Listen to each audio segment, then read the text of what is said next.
cómo dignificar la labor docente, cómo entender que estos seres humanos que día a día entregan lo mejor a nuestros niños y niñas, cómo podemos valorar, dignificar, reconocer esta labor.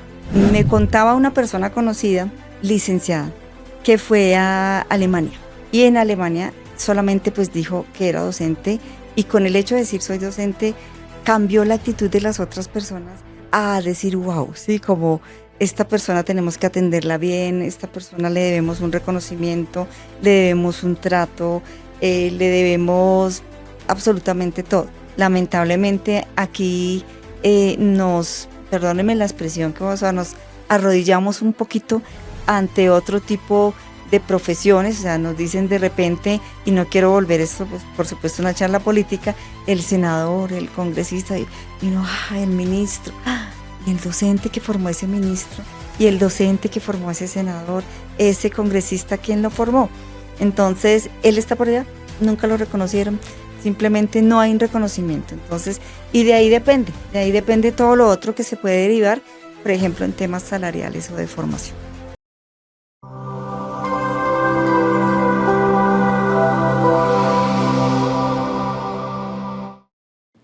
Hola, hola, les envío un abrazo muy especial por parte de la Asociación Colombiana Educando para Hoy Siempre. Y en este nuevo formato, hoy decidí invitar una persona que no solamente es especial para la asociación, sino para mi vida, para mi familia. Es una persona demasiado especial que queremos muchísimo y que semana tras semana ustedes se han acostumbrado a verla detrás de una pantalla. Pero hoy tengo el honor de estar con la doctora Claudia Antonia Forero. Doctora, ¿cómo está? Buenas tardes. Buenas tardes, señora Ivonne. Muchísimas gracias por invitarme a este espacio de Unidos Somos Una Sola Voz del Gremio de Educación Privada.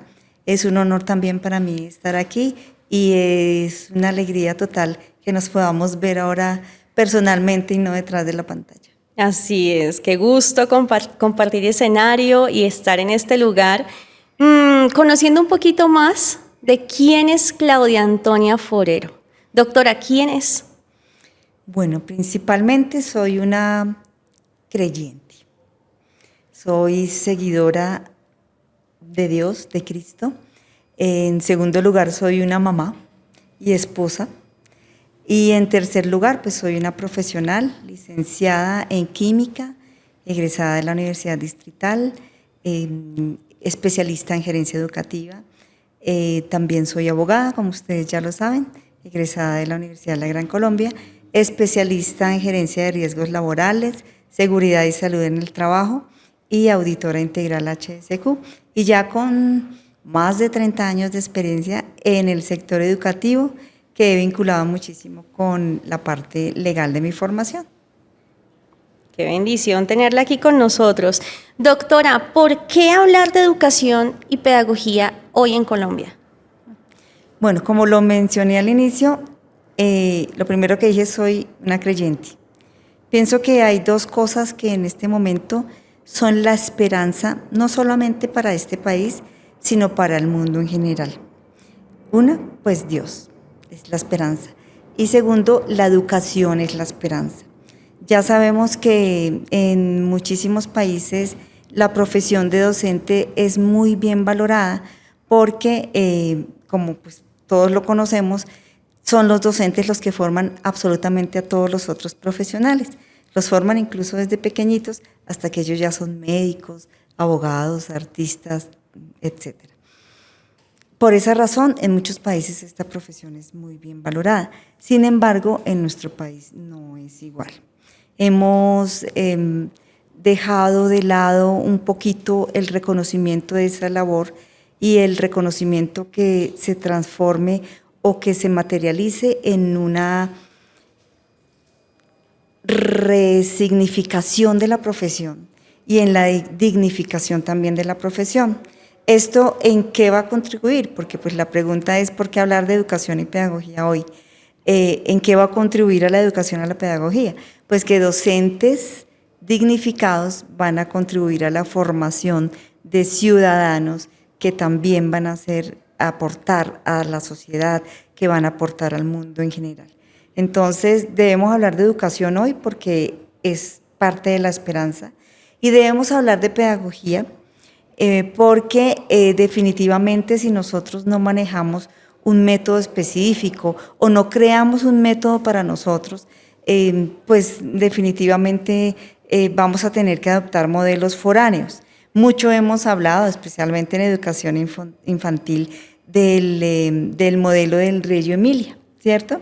Sin embargo, poco conocemos de cuál es el origen de este modelo que fue en tiempos de guerra, cuando las mujeres tuvieron que organizarse para educar a sus propios hijos, en esos tiempos de guerra en que ni siquiera se podía ir a la escuela. Nosotros en Colombia, bueno, podemos adoptar algunas características del modelo, pero es necesario que nosotros adoptemos modelos pedagógicos propios, que los creemos. Allí está, por ejemplo, uno de los modelos propios colombianos, que es la Escuela Nueva, y que tanto ha contribuido a la formación, especialmente en zonas donde lamentablemente no llega el gobierno, por decirlo así, no llega hasta allá. Entonces los docentes tienen que crear en espacios de repente al aire libre, vinculando varios grados al mismo tiempo, hacer uso de ese modelo de la Escuela Nueva. Y hablar también de pedagogía en Colombia es hablar de todo lo que se ha hecho desde Alberto Merani y demás, que han contribuido definitivamente a crear esos modelos propios, porque hablar de pedagogía es hablar de Colombia, hablar de lo que necesitan los niños y lo que necesita el país. Toca muchos temas interesantes, Doc, y es cómo dignificar la labor docente, cómo entender que estos seres humanos que día a día entregan lo mejor a nuestros niños y niñas, cómo podemos valorar, dignificar, reconocer esta labor que marca la vida de un niño de una manera asombrosa y que a veces no lo reconocemos. ¿Cómo lo podemos reconocer? Colombia, ¿qué necesita? ¿Qué le falta para ello? Va desde el simple o la simple relación social, donde uno dice, soy médico, soy abogado, soy arquitecto, y wow, ¿cierto? Pero uno dice, soy profesor, soy licenciado, entonces se piensa, ay, es como, sí, como la profesión que está por allí. Sin embargo, no se tiene en cuenta que todos estos médicos, abogados, arquitectos han sido formados por docentes, ¿sí? En cualquiera de los niveles. Me contaba una persona conocida, licenciada, que fue a Alemania. Y en Alemania solamente pues dijo que era docente, y con el hecho de decir soy docente, cambió la actitud de las otras personas a decir, wow, sí, como esta persona tenemos que atenderla bien, esta persona le debemos un reconocimiento, le debemos un trato, le debemos absolutamente todo. Sí, como si se le pusiera la alfombra al docente. Aquí le ponemos alfombra a otras cosas, ¿no? Lamentablemente, no solo en nuestro país, en muchos países de América Latina, en Norteamérica, en otros países de Europa, también sucede eso, ¿no? Pero en Colombia particularmente nos falta muchísimo ese reconocimiento, ese darle las gracias al docente y reconocerlo, que definitivamente en la pirámide está él, ¿sí? En la pirámide está la docencia. Ha habido, sí, se han presentado muchísimos intentos, muchísimos emprendimientos, muchísimos reconocimientos por parte del gobierno en cuanto a la dignificación desde el punto de vista salarial. Hace unos meses, el mes pasado, si no estoy mal, ya se expidió un decreto donde se mejoran los salarios en el sector oficial, y donde se crean además una serie de incentivos. En el sector oficial se presta más pues con auspicio del gobierno, por supuesto, para promover la formación posgradual, de la primera formación de licenciado, donde ya tenemos especializaciones, maestrías y hasta doctorados, se premian de alguna manera a través del ascenso en el escalafón docente. En el sector privado pues no siempre es así, porque como siempre lo ha hablado CEPS, pues el sector privado educativo adolece de ciertos incentivos o de cierto apoyo que debería darse de alguna manera o en algún porcentaje o en algún reconocimiento especial en temas de seguridad social que tanto hemos hablado desde el gobierno. Lamentablemente, como no se presentan esos incentivos que deberían ser solamente por ser la población docente, entonces pues en el sector privado el reconocimiento, por lo menos desde el punto de vista salarial, no es igual. Por supuesto tenemos algunas excepciones, tenemos colegios internacionales, tenemos colegios bilingües donde digamos que la profesión desde el punto de vista salarial es reconocida de manera significativa. Y desde el punto de vista de los privados, digamos que son más pequeños, también se ven los esfuerzos que hacen las instituciones por cumplir solamente ya con la carga de seguridad laboral, y ahora con todo lo que se viene, pues ya se ve ese esfuerzo, pero es un esfuerzo que ha sido realmente muy solito, ha sido muy abandonado el sector educativo privado en ese sentido de ayudar, apoyar con incentivos a la población docente y a las empresas educativas. Hay incentivos, por supuesto, a nivel general.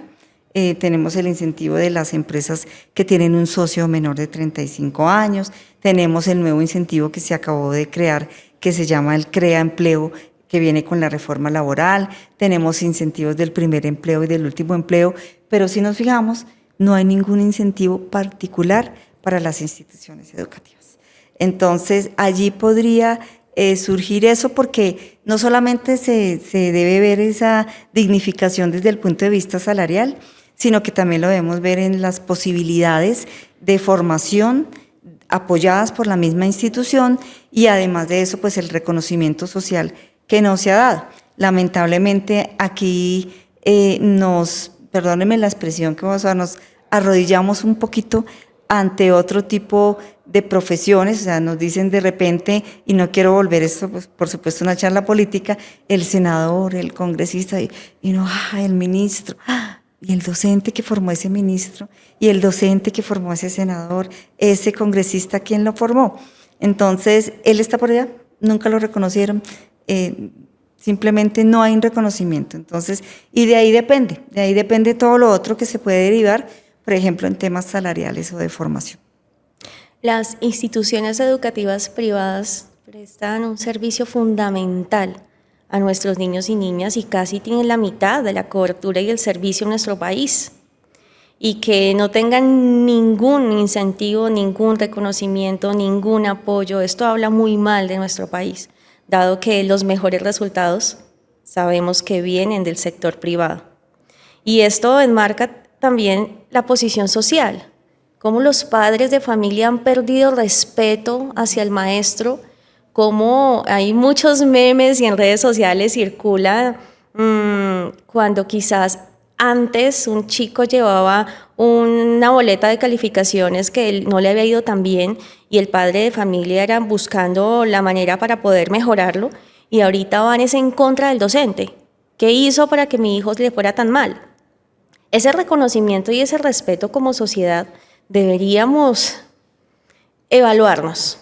¿Qué está pasando con nuestros maestros? Y doctora, al principio tocaba algo fundamental y su merced es creyente. No hablamos de religión, hablamos de relación, porque cuando hablamos de religión nos enmarcamos y nos encasillamos ya en otro contexto que no va. Ser creyentes, que nuestro corazón conozca y esté cerca de Dios, no bajo una figura de unas paredes, sino bajo el corazón. ¿Qué tenemos en el corazón? Ahora hablemos de ser creyente, de una posición religiosa, por decirlo de alguna manera, y la educación. Esto es una combinación que a veces nuestro sistema está sacando a Dios de las instituciones y claramente estamos alejando a los niños también de ello. El sector público, antes teníamos una materia que sí o sí nos tocaba ver, que era religión, ética y valores, y un conjunto de cosas de qué nos sirve tener un excelente profesional y un pésimo ser humano, como lo que estamos viendo en este momento en la sociedad. Tienen estudios hasta en el extranjero, y cuando vienen a hacerle daño a otro.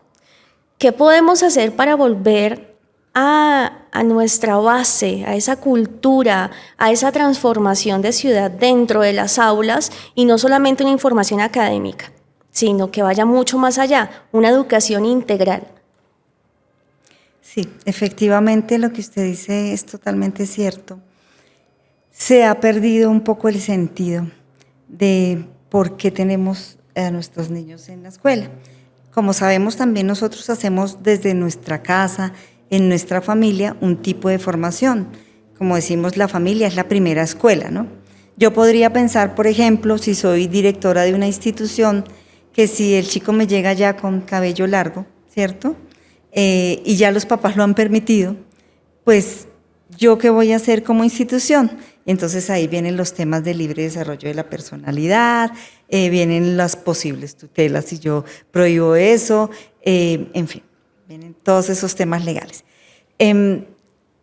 Y eso hace parte de la dignificación y el reconocimiento, porque es como si yo llevara al niño o al adolescente a que me lo cuiden un rato, más o menos como si fuera el parqueadero, y entonces yo veo también a esas personas que me lo están cuidando, no las veo como lo que son, como esos formadores integrales. La educación sufrió unos cambios súper importantes en Colombia a partir de la Constitución Nacional del 91, que pues es la reforma que, como lo sabemos, ha sido pues la última, con algunos apartes que se han ido modificando a lo largo de los años. Eso dio paso a la Ley 115 del 94. En la Ley 115 del 94 tenemos unas áreas específicas y tenemos unas asignaturas específicas que debemos cumplir. Sin embargo, el tema de religión ha chocado, por ejemplo, con el tema de la libertad de cultos. Y eso es totalmente válido, o sea, no lo vamos a decir que no. O sea, cada persona puede tener una relación con Dios como la prefiera, como la quiera llamar, o una relación con la naturaleza, con lo que decida que es su referente a seguir.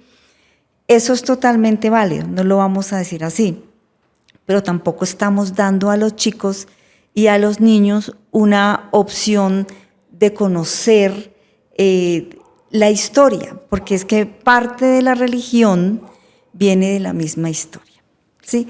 No podemos negar, por ejemplo, repito, no quiero tomar esta charla como política ni como religiosa de ninguna manera, pero no podríamos negar la existencia de un Cristo que partió la historia de la humanidad en dos, porque entonces no estaríamos en el año 2025, sino en el 4055 tal vez. Sí, ahí ya vemos cosas. Y a partir, yo le decía a usted alguna vez, por ejemplo, que la Biblia es un manual de convivencia, buenísimo. Uno mira la Biblia y le hablan absolutamente de todo. En la Biblia uno encuentra derecho de familia, derecho sucesoral, derecho penal, en fin, encuentra absolutamente todo, pero nos hemos olvidado que eso hace parte de la historia. No quiero decir que todas las instituciones tengan que enseñar religión desde el punto de vista cristiano. No lo quiero decir así, no lo quiero orientar hacia esa parte, pero es un secreto a gritos, como lo podríamos decir, es un secreto a gritos que se necesita de la formación en valores hoy. Y muchas veces la formación en valores parte de ese reconocimiento que, nuevamente voy a decirlo, histórico, religioso, que queremos olvidar y que al que queremos darle menor importancia.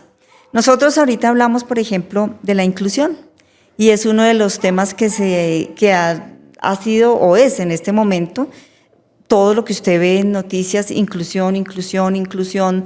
En la reforma laboral hablamos de temas de inclusión, a nivel educativo, a nivel laboral, a nivel social, hablamos de la inclusión. Se han creado tipos penales en razón a conductas inadecuadas por temas de inclusión, ¿verdad? Sin embargo, se nos ha olvidado que la inclusión viene desde la Biblia. Y uno diría, ¿cómo así? ¿Cierto? En la Biblia aceptan al homosexual, en la Biblia aceptan a la persona que tiene una condición diferente o que lo ha aceptado así, y uno se pone a ver y sí. Y no es que lo acepten porque uno diga, yo acepto que esta persona sea así, sino que, por ejemplo, sin volver es un tema religioso, nos vamos a Mateo, ¿sí? Y allí nos habla cómo hay unas ovejas y unos cabritos, y que se pone a un lado las ovejas y al otro lado los cabritos. ¿Por qué se pone a un lado las ovejas y a otro lado los cabritos? Porque resulta que las ovejas son unos animales muy nobles, ¿cierto? Pero también son unos animales un poquito tontos, ¿sí? Entonces hay que guiarlos, hay que llevarlos, la Biblia lo dice, a los pastos verdes, ¿sí? A las aguas limpias, ¿verdad? Y los cabritos lo que hacen es que cuando comen, pisotean el pasto que se pueden comer las ovejas y además ensucian el agua que puede tomar las ovejas, ¿sí? Entonces allí vemos quiénes son los cabritos y quiénes son las ovejas, ¿verdad? Entonces nosotros en algún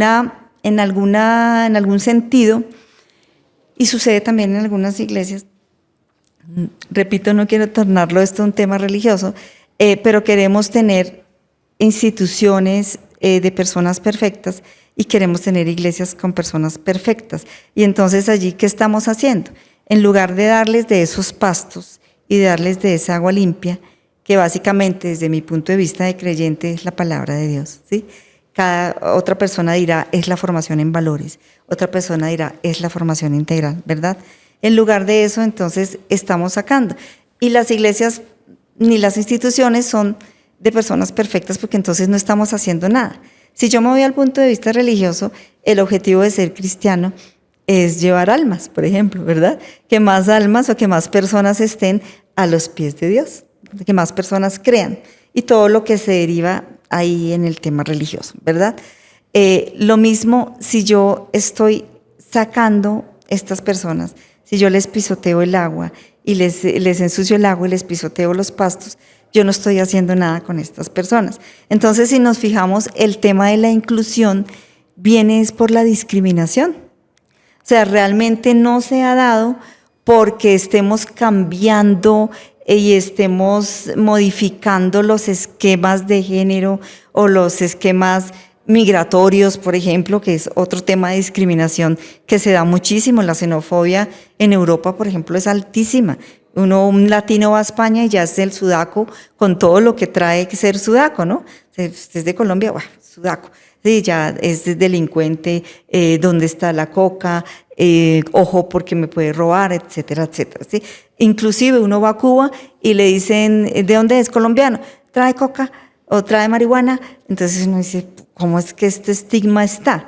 ¿Verdad? Entonces se ha dado realmente es porque hemos empezado a sacar y a discriminar. Entonces la sociedad se ha volteado a que los incluyamos, pero realmente se ha dado por temas de discriminación. ¿Yo qué tengo que hacer? Por ejemplo, desde el punto de vista, yo como creyente, ¿yo qué debo hacer con esa persona? Venga, lo abrazo, ¿cierto? Venga, le comparto de ese amor que yo recibo. Venga, le enseño cuál es el camino. Se lo muestro de una manera incluso testimonial. Yo tengo este camino, mire, mi formación ha sido así integral.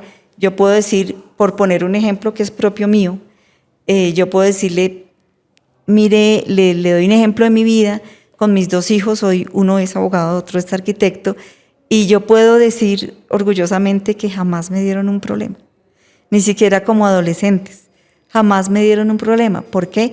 Porque recibieron por lo menos de la familia una formación integral, bueno, y porque yo como creyente también me apoyé en instituciones de orden cristiano. No estoy diciendo nuevamente que todas las personas deban asistir a una institución cristiana, pero definitivamente eso de que yo no le pise el pasto y no le ensucie el agua y que en lugar le dé un abrazo de amor, en lugar de decir esta persona extranjera, esta persona homosexual, esta persona que tiene otro origen político, por decir algo, entonces yo le debo dar el abrazo. Y eso hace parte de la formación integral. Porque de nada nos sirve, como usted lo decía ahorita, que sean excelentes profesionales, ¿sí? tener buenos arquitectos, abogados que se sepan la norma de memoria, que sepan que por allí se mete el recurso, el alegato, la casación, sí, que lo manejen bien, si no son buenas personas. De nada nos sirve tener congresistas y parlamentarios que recibieron formación en Harvard, como lo hemos visto, si aquí vienen a involucrarse en temas de corrupción que afectan, por ejemplo, a los niños de La Guajira, por poner un ejemplo. ¿Sí? De nada me sirve manejar las fórmulas matemáticas, de nada me sirve a mí conocer las células, cómo se componen y demás, de nada me sirve a mí conocer todos los puntos físicos de la geografía del mundo, de nada me sirve a mí manejar toda la teoría o recitar poemas y la literatura, conocerla toda, si en el fondo no soy una buena persona. Y eso hace parte del abrazo que yo le tengo que dar al otro. Y eso hace parte de la formación integral que debemos estar promoviendo en nuestras instituciones, que es básicamente, que se resume en formación en valores. Porque finalmente yo me gradúo de una institución y sí, digamos que tengo unas tendencias hacia ciertas áreas, hacia el área de la salud, hacia las áreas sociales, y me voy por allá. Entonces estudio enfermería, medicina, estudio licenciatura, por ejemplo, o soy filósofo, o me voy por el lado de la política, ¿verdad? Uno sí tiene cierta inclinación a partir de lo que conoció, que realmente es una pincelada de mundo que le dan a uno en el colegio. Uno tiene cierta inclinación para su formación, pero ¿y la vida? ¿Cómo voy a hacer yo con las otras personas? ¿Cómo voy a hacer con mi esposa, con mis hijos, con mi familia, con mi padre que ya está viejo, con esas personas que son diferentes a mí? ¿Les voy a dar el abrazo o les voy a pisotear en los pastos y le voy a ensuciar el agua? Entonces, ahí cobra grandísima importancia la institución, la escuela como tal, porque si bien la primera escuela es la familia encuentra un apoyo, o así debe ser, encontrar el apoyo total en la institución y hablar de lo que hablamos hoy en día mucho, pero que no sabemos si realmente se da, que es la corresponsabilidad en la formación de los niños. No puede pretender el papá que viene y me deja al niño como si fuera un parqueadero, y usted por qué le prohibió y por qué le dijo, lo regañó porque dijo una grosería, si eso a mí me corresponde. Papá, pues yo le estoy ayudando a formar su hijo, diciéndole, por ejemplo, que no diga groserías o llamándole la atención. ¿Usted por qué permitió que sucediera eso? Y ahora los papás, pues siempre lo que nos dicen, mi hijo no es así, ¿cierto? A pesar de que nosotros ahora tenemos cámaras y demás, sistemas de videovigilancia, a pesar de que vemos que el niño es el agresivo en la escuela, en el colegio, en el jardín, con los otros, mi hijo no es así. Y vamos a la familia y resulta que la familia es un cúmulo de agresión y de violencia intrafamiliar tremendo, pero mi hijo no es así. ¿Y usted por qué dice que eso? Y nos ponen la queja y hasta la tutela, etcétera, etcétera. Entonces, miren cómo si no trabajamos mancomunadamente y no tenemos básicamente los mismos principios, estamos casi que dando vueltas en el barco sin hacer absolutamente nada. Entonces sí es necesario fortalecer la formación integral y de hecho es necesario recuperar algunas áreas que se perdieron, como la historia. Así es. Somos tan efímeros que a veces nos olvidamos de ello. Hace un tiempo un candidato decía, entréguenme la educación inicial y les entrego un 2040 diferente. Ahí está la transformación de nuestra sociedad. Entre más políticas públicas en seguridad y en todo lo que necesitamos, sí, necesitamos el hoy, en este momento, una transformación. Pero ¿dónde viene realmente esa transformación? En la educación. Hace unas alcaldías atrás, un alcalde formó una campaña de inteligencia vial. Y eso lo tocaban en los medios de comunicación, en los colegios, y fue tan marcada esa campaña que mi hijo, de 22 años ya, cuando era pequeño todo el tiempo me recordaba, mami, inteligencia vial, y me hacía por subir por encima del puente peatonal, buscaba las cebras para poder pasar. Realmente esas campañas marcan, y todo, si generamos una educación con base en principios y valores, tendríamos una sociedad diferente, una sociedad también que enmarque la familia con la importancia que debería tener. Qué importante es que nuestros niños cuenten con un papá, con una mamá, que tengan inteligencia emocional, que sepan llevar claramente sus cargas y no se llenen de angustia o de emociones y se detonen frente a sus hijos, sino que realmente tengan una familia, que ellos puedan contar con ese núcleo donde nada les entra porque la familia los protege como esa cúpula de hierro y no deja que nada les pase. Pero en este momento la familia está tan quebrada que en medio de su trabajo, de sus quehaceres diarios, de tantos conflictos que tiene internamente, los niños, niñas, jóvenes, adolescentes están expuestos y expuestos lastimosamente a redes sociales, medios de comunicación, a entornos escolares donde no hay una protección como tal. Y ahí vemos cómo quizás hay aulas de 40, 45, 50 niños. Por mejor que sea una maestra, la mejor puede ser, pero póngale 50 niños y edúquelos todo un día. Es imposible que una maestra tenga tanta carga laboral y pueda atenderlos a todos contando con sus diferencias, que hay muchos que son visuales, auditivos, kinestésicos, o sea, la cantidad de variedad que tenemos en una aula de aprendizaje, para una maestra esa cantidad de niños es imposible. Entonces sí necesitamos principios, valores y sobre todo políticas públicas que apunten a la familia y la educación. Doctora, ¿cuál ha sido una experiencia realmente que han marcado su vida, su relación con la educación? Una experiencia personal.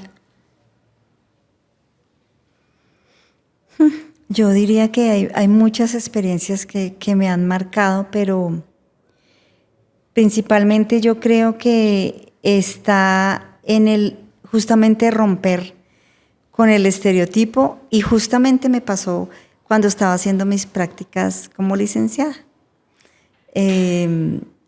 Como les dije al inicio, soy licenciada en química. Me llevaron a hacer unas prácticas al colegio La Merced, si no estoy mal. Pues claro, yo era prácticamente una niña, no sé, tenía 20 años, estaba en los últimos semestres de la universidad y es obligatorio pues hacer las prácticas. Yo llevaba preparada una clase totalmente diferente, o sea, una clase con unos recursos didácticos y pedagógicos que a mí me parecían lo último. Llevaba preparada una clase para definitivamente crear un aprendizaje significativo en las niñas, ese era un colegio femenino, en las niñas con las que iba a estar en esa práctica. Pues, ¿qué sucedió? Yo llegué, hice la clase diferente. Recuerdo que dentro de esa clase diferente, incluso en un momento me subí encima de un pupitre, que eran de esos pupitres de dos, y las niñas pues estaban así como asustadas, y luego vino el reclamo, ¿sí? Y la queja a mi directora de prácticas. Entonces le dijeron, no, ¿cómo así? Y vinieron los papás y presentaron la queja, que como así que ese día no se había llenado cuaderno, que como así que ese día no habíamos visto nada del libro, que cómo era posible que no se diera una clase normal, que por qué se utilizaba el tiempo de formación del colegio, que ellos estaban además pagando, por qué no se utilizaba en lo que era, que finalmente las niñas tenían que saber de química y mezclar el sodio con el agua y ver qué explotaba y mirar qué pasa con un ácido y con una base y ya, y resolver fórmulas químicas, ¿sí? Entonces, luego de eso, claro, para mí fue muy frustrante. Recuerdo que hasta lágrimas tuve, pero posteriormente las niñas valoraron eso. Y posteriormente, incluso recuerdo algo así como un acto que me hicieron un homenaje, algo así. Las mismas niñas del curso con el que yo estaba haciendo las prácticas se disculparon y me dijeron que todavía recordaban meses después, eso fue como un homenaje de salida, como para despedirnos, que todavía recordaban lo que habían aprendido en esa clase. Entonces, ¿cómo debemos romper con esos esquemas cuadriculados? ¿Cómo el docente que por esas cosas tiene que ser dignificado? Porque es que definitivamente nosotros miramos, no solamente es el tema, uno puede manejar el tema, yo puedo hablar perfectamente en química de química orgánica, de temas de bioquímica, en derecho, yo puedo hablar perfectamente del Código General del Proceso, del Código Civil, puedo hacer un resumen del Código Sustantivo del Trabajo, de la reforma laboral en este momento, pero yo la voy a llevar a unas personas y debo tener una estrategia pedagógica y didáctica. Muchas experiencias de enseñanza fracasan precisamente porque no se lleva la estrategia correcta.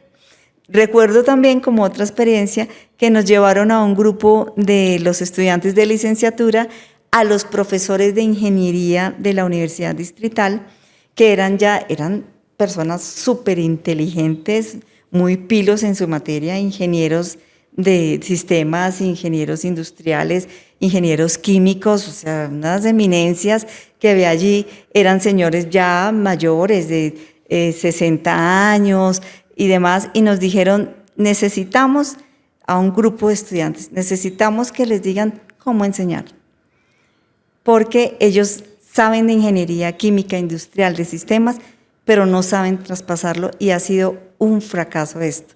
Entonces, allí pues nos llevaron sin avisarnos que iba a hacer eso.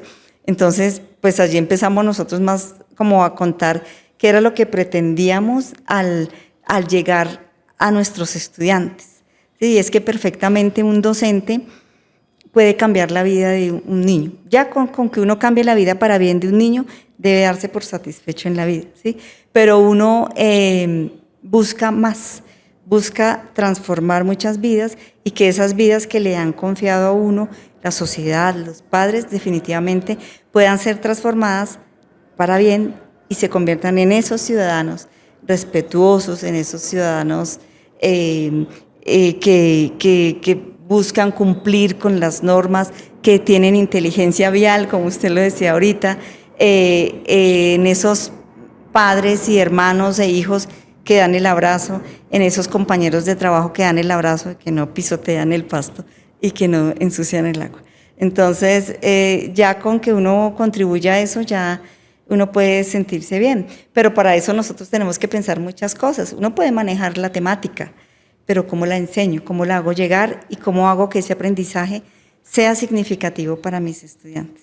Entonces, hay muchísimas experiencias, por supuesto, porque pues yo ejercí la docencia muchísimo tiempo y luego pues ya me dediqué a la asesoría a instituciones educativas y posteriormente estudié Derecho. Pero muchas experiencias que seguramente me llevarían a las lágrimas ahorita si las cuento, pero esas son de las más bonitas. Ay, qué bendición, Doc. Con base en todo esto, ¿qué tipo de pedagogía necesita Colombia en pleno siglo XXI, hoy? Como lo dije al inicio, cuando estábamos hablando de educación y pedagogía, necesitamos una pedagogía propia. Sí, hay muchos modelos que han sido creados o que son formulados por expertos en las materias, por pedagogos, por psicólogos educativos, por científicos en temas de educación.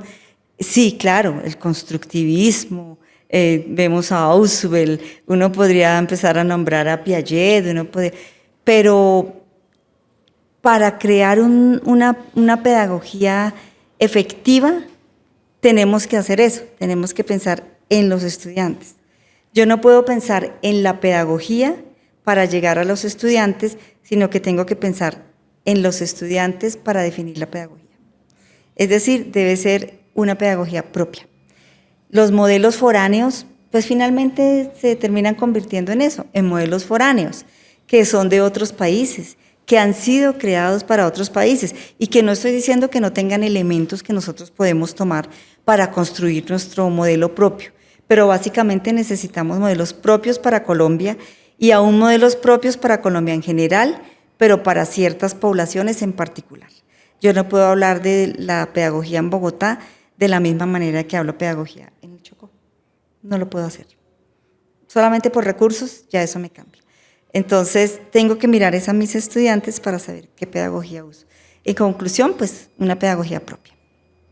Doctora, ¿la educación en Colombia responde a las necesidades reales de su gente? No, aún no.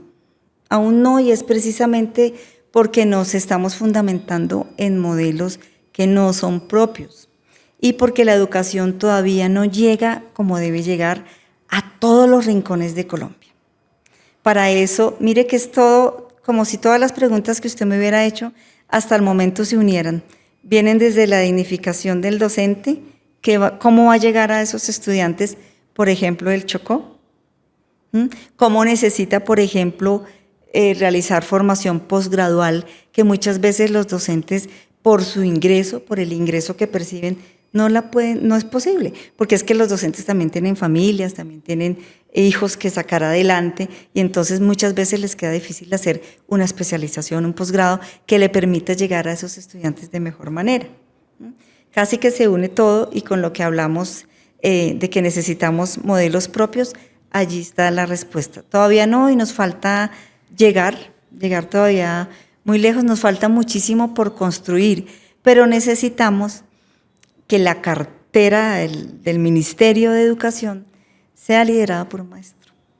O sea, si nosotros queremos manejar el futuro de la educación en Colombia con una persona que no tiene ni idea de que en Chocó las maestras tienen que salirse debajo de un árbol esperando que no llueva para dictar una clase y reunir a 50 estudiantes, pues que es que resulta que el docente en provisionalidad no llegó, o que el docente que iban a nombrar nunca lo nombraron, o que por ser una zona especial no aceptó, o simplemente que no hay docentes, ¿sí? Porque no ha habido concurso y no llegó, y tiene que reunir a 50 estudiantes de quinto, de primaria, de cuarto, de tercero, totalmente todos diferentes, ¿no? Entonces, ¿cómo lo va a hacer? Entonces, tenemos que hacer una mirada total, sector por sector, y luego unirlo en una sola orientación para Colombia. Pero tiene que ser un modelo propio, y no tiene que ser tampoco modelos que, bueno, que han surgido otros modelos en Colombia, pero que digamos que son casi que limitados para ciertos estratos o ciertas condiciones socioeconómicas a las que no van a llegar esos niños del Chocó. Entonces, si no lo pensamos así, y si no pensamos que la educación es la esperanza, como lo dije al principio, y si no pensamos que la educación es la que nos va a permitir enfrentar los retos de la nueva sociedad, que incluye, por ejemplo, que yo le diga a ese congresista o a este senador con toda propiedad, ¿sí? Que a mí me eduquen también para eso, que yo le diga, usted está dañando el país, la ley dice esto, o sea, que lo pueda enfrentar con argumentos, y que yo no siga como ciudadano ya adulto que llego a ser, ¿cierto? Pensando en un niño, que yo no siga nombrando, por ejemplo, mis representantes en las figuras políticas o en los órganos que tenemos que nos representan, no los siga nombrando por la mejor campaña que hicieron, porque pues para mejor campaña, pues mayor dinero. El que tenga mayor dinero, pues va a mover más cosas. Que yo no tenga tanta necesidad que yo tenga que vender mi voto por un mercado, ¿sí? Que yo no la tenga, sino que es una unión de muchísimas cosas, pero que me lleven, por ejemplo, allí a decir, yo le estoy pagando a usted, por ejemplo, al congresista, yo soy su jefe, yo soy el soberano, yo soy el pueblo, yo le pago a usted para que haga esto, usted ¿por qué viene solo a 3 sesiones si tiene que venir a 20, por ejemplo? ¿Sí? Pero no nos ponemos en la raya porque no nos están enseñando para eso, ¿sí? Hay muchas, si usted ve, por ejemplo, el movimiento del tráfico, en un día, después de las 5 de las 6,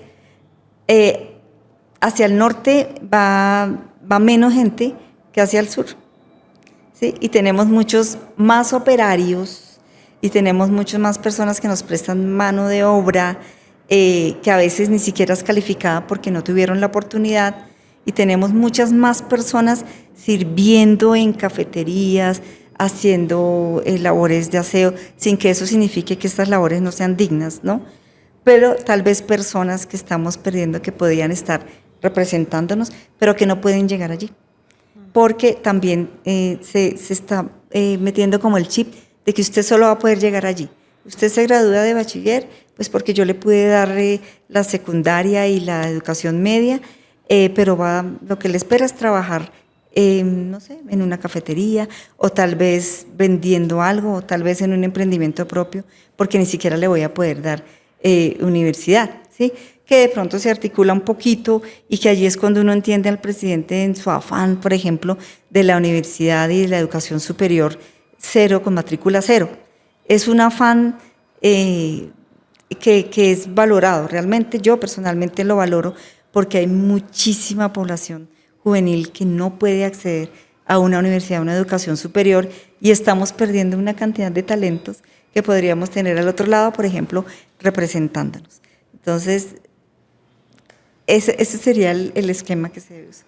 No, doctora, este tema es tan amplio, la educación, y escucharla hablar de la educación con ese gozo, ese entusiasmo y ese conocimiento, creo que nos impregna muchísimo más de que necesitamos una transformación de país. Necesitamos líderes políticos que realmente su locomotora principal sea la educación. Necesitamos políticas públicas que apoyen a nuestros niños y niñas, apoyen la familia y que reconozcan que en la educación está la transformación. Hay una frase que dice que educa al niño para no castigar al adulto. Instruye al niño en su camino y aunque fuere viejo no se apartará de él. Y está en la Biblia. No, está en Proverbios, creo que es 22:4. Allá encontramos todo. Claramente, así es, nuestro manual principal de vida. Bueno, doctora, esta ha sido una charla súper linda, llena de experiencias, qué gusto escucharla. Para terminar, tengo una pregunta. Hace unos días tuvimos el conversatorio sobre la reforma laboral, pero ¿qué se espera realmente de la reforma laboral para las instituciones educativas? Es una pregunta muy interesante. Tuvimos, sí, efectivamente un conversatorio la semana pasada sobre la reforma laboral recién salidita del horno, como se dice, la reforma recién sancionada por el presidente. Vimos las generalidades porque aunque la reforma tiene apenas 70 artículos, es súper amplia, faltan muchísimos aspectos por reglamentar, pero en educación tenemos que estar muy pendientes porque hay un impacto grandísimo, especialmente en los contratos a término fijo. Nosotros en educación manejamos contratos a término fijo inferior a un año generalmente, porque nuestro año escolar generalmente, si es en calendario A, se da entre febrero y noviembre del año, es decir, tenemos 2 meses vacantes. Yo les decía en el conversatorio que nosotros seguimos regulándonos, eso no cambió, por el artículo 101 y 102 del Código Sustantivo del Trabajo, que regula pues toda la educación privada, porque el sector oficial tiene su propio estatuto. Sin embargo, lo que se viene importantísimo para la educación privada es que no podemos seguir contratando por contratos a término fijo inferior a un año y que tenemos que cambiar incluso las denominaciones de los contratos para empezar a contratar por año escolar, que es totalmente diferente, porque recuerden que una de las novedades que trae la reforma y es que los contratos a término fijo, que era un mito en el Código Sustantivo del Trabajo anterior, era un mito que le decían, ¿verdad que el contrato a término fijo después de 3 años se convierte en indefinido? Y uno decía, no, es un mito, es que se puede renovar indefinidamente. Eso era lo que decía antes, ahora dejó de ser mito. Ahora sí, 4 veces se prorroga y se convierte a término indefinido.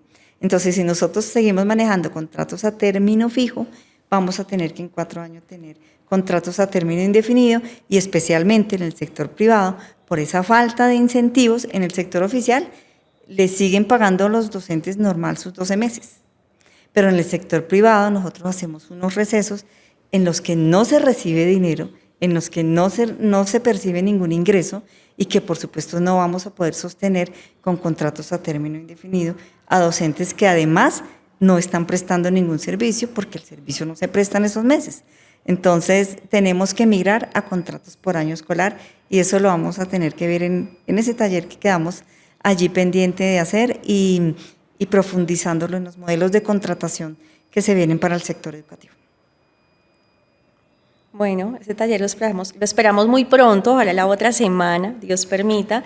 Y bueno, doctora, agradecida con Dios por su vida, por acompañarnos en la asociación, por acompañarnos en cada una de las instituciones. Gracias por sus dones y talentos, colocarlos siempre al servicio y estar siempre informándonos, capacitándonos, teniéndonos paciencia con toda esa cantidad de dudas y preguntas que a veces salimos en medio de tener una empresa educativa. Surgen tantas cosas diariamente.